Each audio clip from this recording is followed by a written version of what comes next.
guys, welcome to Artificial Idiocy.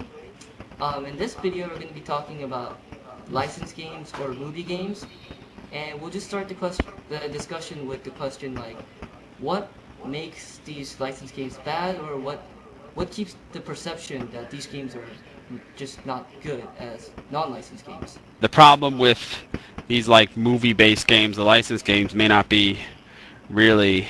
It's not entirely that they're always going to be bad games. There's a lot of it is that we think they're going to be bad games, and so in a way, whoever's making it kind of doesn't expect much from themselves when they're making the game. They think, why am I going to put effort into this if it's not going to come out so well and be like appreciated anyway?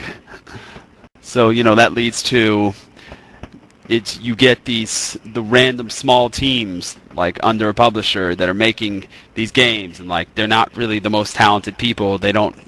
And of course the perception is that they're not going to put too much time into making the games. They'll work on it, just kind of like a movie schedule, and only have a few months, and so that's why we think in general they're not going to come out as well, because almost like the people making it aren't expecting much out of it, and we aren't either. And sometimes it's not even just random developers, it's just one random developer or publisher like taking, like I saw one time they were doing Hulk, Iron Man, and some other movie game. Like they were doing 3 games at once, and that's just one developer.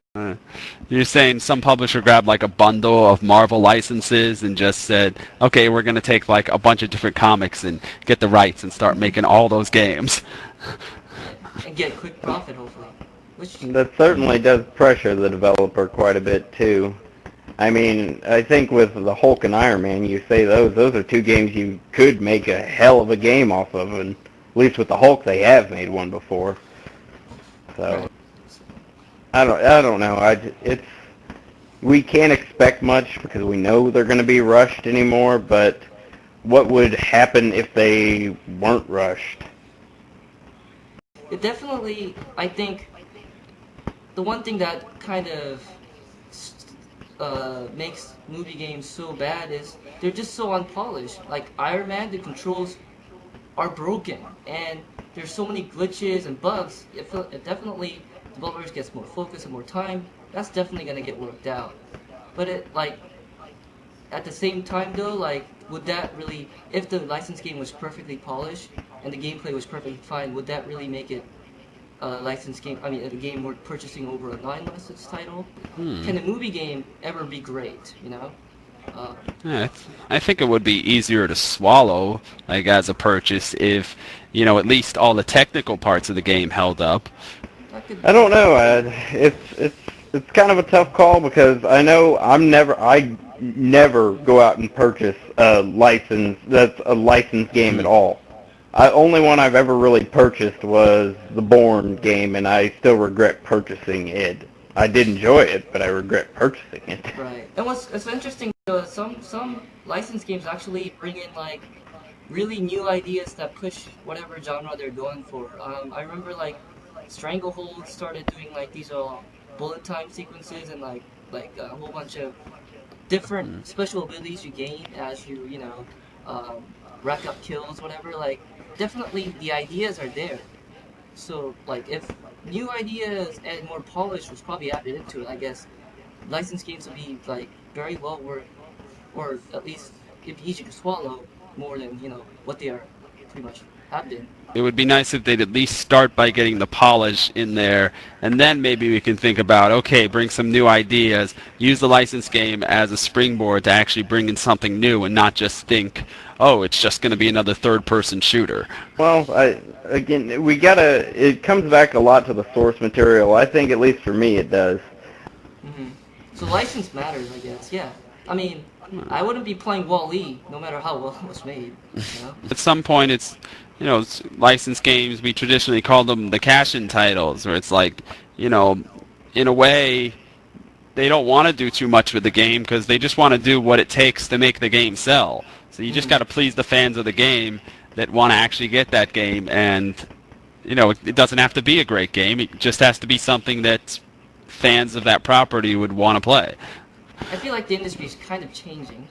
I mean, do you feel that, right? You feel that Joe? It's switching gears. It's Hmm. definitely switching gears. It's shown a huge improvement, especially over the past year. I mean, we had great games come out like Stranglehold. We had Wanted come out, the new Wolverine game. I mean, the film might have been total shit, but the game's actually pretty damn We're good. having times where actually we prefer to play the game instead of the movie is based and watch the movie is based on. I mean, that's rare, yeah. They're working off a really good source material to make a game out of. You know, Wanted, amazing thing to make a game out of, because all of it's so over the top and so stylish, and you could do so much with that type of action. Works great for video games. So they're throwing in different elements that we haven't seen in, you know, a lot of other games, and they're mixing them into it. So it's definitely a step in the right direction. They're taking the good source material that they have to work with, and they're actually doing something with it. And also, Wanted and Wolverines are also pretty great examples of how the game actually strayed away from the movies.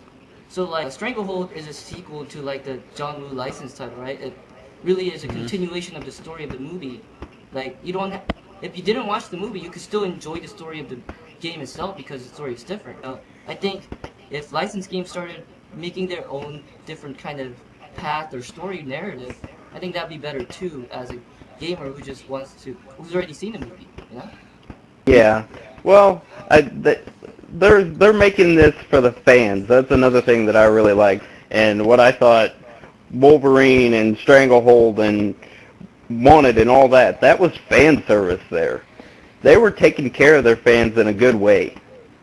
Not only fans who like this movie, but fans who go beyond the movie, who like the original source material, who like the comic book, who like the graphic novel, that sort of stuff. Then maybe, like, you know, our examples of the licensed games that are starting to do better, and, you know, perhaps get closer to something we call an actually good game. It seems a lot of them are these things based off of comic books where they had like this whole expanded story to go with, and, you know, they make a movie from that, but the movie has a couple hours. They can't put all that in there, and then you have a game that can pick up the rest of the story and still have like a lot to go with without just having to base itself off of the movie. But the thing I feel is still though, like story-wise, licensed games really haven't made much progress. I think, like, even with the expanded storyline and stuff, like, it just doesn't even seem that important-wise. You know? Yeah, it's something I think if they want to make that big leap into actually making these licensed titles full-fledged game that you're going to make me want to buy that game, you're going to have to incorporate the story into it. Make it deep, make it rich, and also give us this badass gameplay that I've been expecting now out of some of these games. So it's definitely one of the missing elements that they have, because they've been nailing a lot of other stuff. We might be getting the gameplay now, but that's certainly perhaps one of the biggest things holding them back is that they can't really ever get this amazing story in a game when it's based off something, and, you know, even if they do it, like, you know the ending already because you saw the movie and you know the source material, so it doesn't, even if the story's good again, it won't have as much of an impact. Well, maybe that's why they can kind of make a sequel story. A sequel, like, you know, I know that Chronicles of Riddick, they actually did a really great job at making expanding on the universe of Pitch Black and the actual Chronicles of Riddick. And I thought that was one of the best licensed games I've ever played in my life, was Escape from Butcher Bay. I guess I also forgot, like, Knights of the Old Republic, but that's Star Wars, I guess. So. Yeah, but that was in the hands of BioWare in the first time. Right. So, I know. You guys have anything else to add? Keep improving licensed games. You're on the right track. Yeah, maybe the next they're kind of getting the gameplay. Maybe now try to see what you can do with the story. Right, and probably just try not to release the game along with the movie, but just to make a good quality first. You know, don't care too much about the release date. All right, so that was our topic for this video. So hopefully we'll see you on the next episode. All right, See ya.